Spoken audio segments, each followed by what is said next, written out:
ஓம் சக்தி. அன்பு குழந்தையே, இதை நீ கவனமாக இறுதி வரை கேட்டே தீர வேண்டும். நீ இதை கேட்கவில்லை என்றால் ஒரு மனிதனுக்கு கர்மா பாடம் கற்பிப்பதை நிறுத்திவிடும். அதனால் இறுதி வரை பொறுமையாக இதை கேள். பிள்ளையே, கர்மா என்பது இங்கே அனைவருக்குமே இருந்துதான் வருகிறது. உன்னுடைய கர்மாவின் காரணமாகத்தான், உன்னுடைய விதியின் காரணமாகத்தான் இந்த எதிரி இத்தனை நாள் உன்னிடம் ஆட்டம் போட்டு கொண்டிருந்தான். அவன் நினைப்பதெல்லாம் நடந்து கொண்டிருக்கிறது என்று அத்தனை சந்தோஷத்தில் குதித்து கொண்டிருந்தான். உனக்கு என்ன செய்ய வேண்டும் என்று நினைக்கிறானோ அது தவறாமல் நடந்து அதன் பலனையும் நீ அனுபவித்து அதையும் அவன் கண்களால் கண்டு மகிழ்ந்து கொண்டிருந்தான்.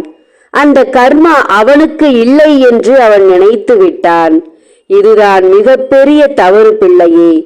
இன்று ஒருவரை அளவைத்து பார்க்க வேண்டும் என்ற ஆசை ஒருவருக்கு இருந்தால் அதே அழுகை திரும்பவும் தனக்கு வரும் என்ற நிலை ஒவ்வொருவரும் புரிந்திருந்தால் இங்கே யாரும் யாருக்கும் கெடுதல் நினைக்க மாட்டார்கள்.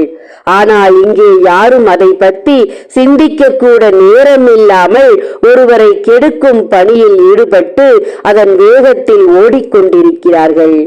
அன்பு பிள்ளையே, இப்போது உன் எதிரி உனக்கு செய்வினை செய்து கொண்டு உன் வாழ்க்கையை அழித்து கொண்டு உன்னை இக்கட்டில் நிற்க வைத்து வேடிக்கை பார்த்து கொண்டிருக்கிறான்.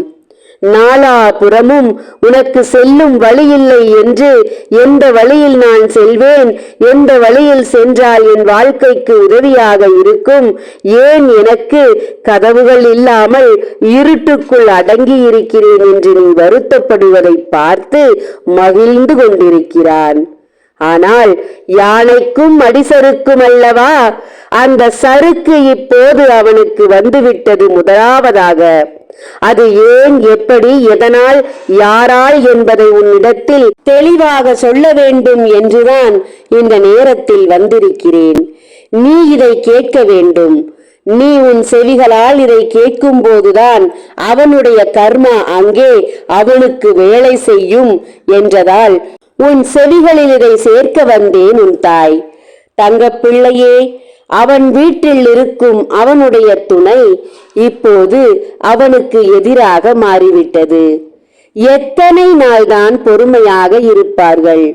ஒரு குடும்பத்தை கெடுத்து அந்த சந்தோஷத்தில் வாழ்ந்து கொண்டிருக்கும் அவன் குடும்பத்தை கவனிக்காமல் விட்டு பல காலங்கள் ஆயின. எத்தனை காலம் பொறுமையாக இருப்பார்கள்? இதையெல்லாம் பார்த்து தனக்கும் பயம் வருமல்லவா? தான் குடும்பம் என்ன நிலைக்கு சென்று கொண்டிருக்கிறது, என் குடும்பம் இருக்க இருக்க கீழ் நோக்கி போய்கொண்டிருக்கிறது என்று அவனின் துணை நினைத்து அவனின் வீட்டில் சண்டையும் சச்சரவும் ஆரம்பித்து மிக பெரிய ஒரு பிரச்சனையில் நின்று இப்போது அவனின் துணையும் அவன் வீட்டில் இருக்கும் பிள்ளைகளும் அவனை விட்டு போகும் நிலையில் நின்று கொண்டிருக்கிறது. அவன் எத்தனையோ போராடி பார்த்தான், அவனால் முடியவில்லை. முதலாவதாக கர்மா வேலை செய்த இந்த வேலையையே அவனால் பொறுக்க முடியவில்லை என்றால் காலம் முழுவதும் உனக்கு எத்தனை கஷ்டங்களை கொடுத்திருப்பான், எத்தனை வேதனைகளை கொடுத்திருப்பான், நீயும் எத்தனை அனுபவித்திருப்பாய். இதுவே இவனுக்கு இத்தனை வழிகளை கொடுத்தால் இன்னும் அவன் அனுபவிக்க வேண்டிய வழிகளும் வேதனைகளும் எத்தனையோ இருக்கிறது.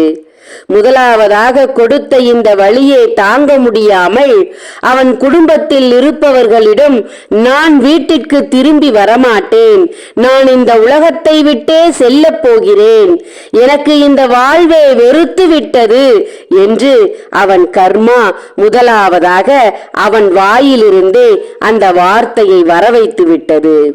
பிள்ளையே, இனி அடிக்கு அடி அவனுக்கு சறுக்கத்தான் போகிறது. உன்னை எத்தனை அடி அடித்தானோ வாழ்க்கையில் அதைவிட பல மடங்கு அடி அவனுக்கு விழப்போகிறது. தங்கமே, வினை விதைத்தவன் வினையைத்தானே அறுக்கப் போகிறான். அவன் குடும்பத்தில் இருப்பவர்களுக்கு தெரிந்துவிட்டது இவன் இனி வாழ மாட்டான் என்று. அத்தனை துரோகங்களையும் அத்தனை வயிற்றெரிச்சலையும் அவன் தலையில் வாங்கி போட்டிருக்கிறான். அதெல்லாம் அவனை சும்மா விடுமா? அவன் அழிந்து விடுவான் என்று அவன் வீட்டில் இருப்பவர்களுக்கே தெரிந்துவிட்டது பிள்ளையே. இனி நாளுக்கு நாள் அவனின் கர்மா வேலை செய்யும் என் தங்கமே. நாளுக்கு நாள் அவனுக்கு சறுக்கிக் கொண்டே செல்லும் பிள்ளையே. உன் எதிரி நாளுக்கு நாள் அழிந்து கொண்டே இருப்பான். உன் வாழ்க்கையில் இனி எதிரி என்ற பேச்சிற்கே இடமில்லாமல் போகப் போகிறது. தங்கமே, உன்னுடைய வாழ்க்கை பலம் பெறப் போகிறது. நம்பிக்கையோடு இரு, எல்லாம் நல்லதாக நடக்கும்.